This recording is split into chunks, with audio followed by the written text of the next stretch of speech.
आप देख रहे हैं हमारा YouTube चैनल दी सच्चा भारत और आज के इस बुलेटिन में आपका स्वागत है। ट्विटर चलाना, इस तरीके की फर्जी और झूठे कागज जारी करना, आपस की लड़ाई लड़ना, अपने नेताओं को कमजोर करना, मुख्यमंत्री का खेल खेलना, इसके अलावा कुछ नहीं किया। कोरोना काल में बीजेपी के नेता दिखे नहीं। किसानों पे जब मोदी सरकार अत्याचार और अन्याय करके काले कानून ला रही थी तब उनकी आवाज़ उठी नहीं।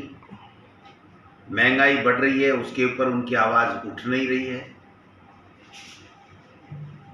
जिस प्रकार से 25 में से 25 सांसद देने के बाद में राजस्थान की बीजेपी के कार्यकर्ता अपने आप में कुंठित महसूस कर रहे हैं। वो ये कह रहे हैं कि हमारे नेताओं को तो आपसी लड़ाई से ही फुर्सत नहीं है और ये ट्विटर का वार खेल रहे हैं। आज आप देखिए 2.5 साल बाद में केंद्र में मंत्री बने बैठे 3 मंत्री राजस्थान से वो 1 रुपए का 1 धेले का काम कर नहीं पाए। अब भूपेंद्र यादव जी की रहनुमाई में, उनकी अगुवाई में वो फिर आशीर्वाद लेने के लिए आ रहे हैं। किस मुंह से आ रहे हैं मेरे को समझ में नहीं आ रहा।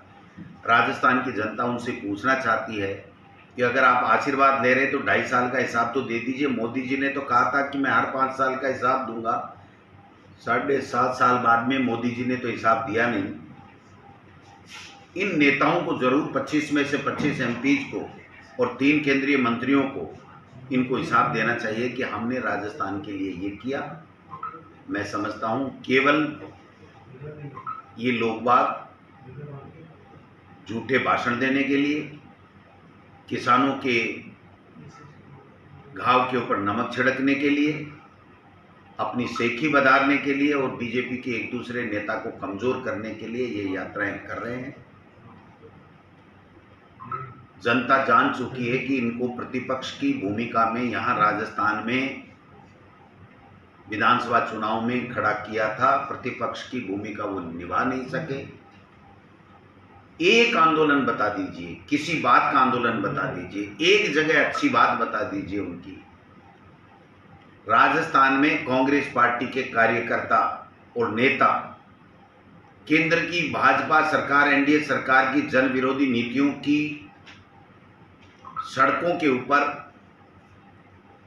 विरोध भी कर रहे हैं।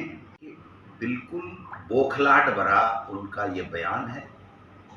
राजस्थान के जितने भी मंत्री हैं वो मुख्यमंत्री के सहयोगी हैं। हमेशा मुख्यमंत्री जी ये कहते हैं कि मेरे साथी हो आप, और इस तरीके की ओछी बयानबाजी मैं समझता हूँ ये आरएसएस की पाठशाला में जो हल्की बातें उनको सिखाई जाती हैं उसी का ये परिणाम है। वरना उनसे ये उम्मीद नहीं करता था, मैं तो व्यक्तिगत रूप से ये उम्मीद नहीं करता था कि इतनी ओछी वाणी वो बोलेंगे। मैं समझता हूँ कि उनको पछतावा भी हुआ होगा कि मैं इस तरीके की भाषा वो बोल रहे हैं। अगर वो इसमें पछतावा नहीं करते हैं, ये माफ़ी नहीं मांगते, तो ये माना जाएगा कि आरएसएस की पाठशाला में अनुशासनहीनता ही सिखाई जाती है। और ऐसे ही नए अपडेट पाने के लिए द सच्चा भारत चैनल को सब्सक्राइब कीजिए। धन्यवाद।